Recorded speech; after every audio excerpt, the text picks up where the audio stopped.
Yung ginawa kong burner guys, no? Ang size sa ating burner guys is, ang diameter nito ay 1 inches guys, ang diameter.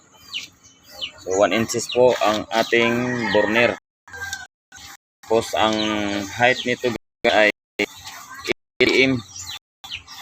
So pag titingnan natin guys, so magulo tingnan, no? So ito guys, yung oil factor guys is 2.5 mm.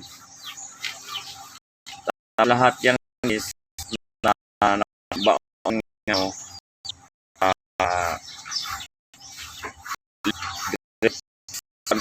Lahat yan sa control natin yung paglakas ng apoy, yung tamang-tama talaga yung apoy na hanggang ano lang, apoy ng kaldero or kung excess lang. So lahat to guys lang ito ay 7. So ito yung guys, ito yung nagtatlog yan. Tapos yan naman bakante, malaki yung bakante. Mag-testing yung listem na tatlo yung magkalapit. Hindi po iya. Tapos so butas naman din guys, 5 din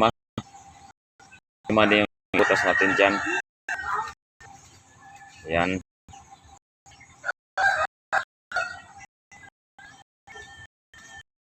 Lahat ng butas guys, mali oil is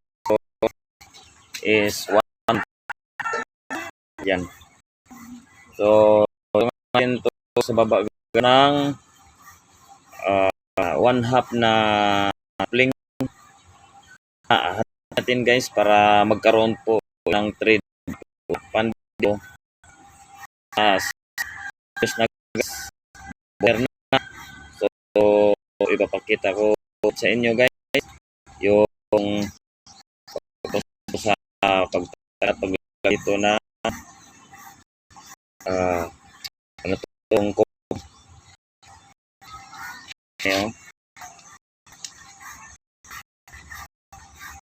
guys. So ano lang ginawa natin ngayon guys. So ayan guys, maraming salamat.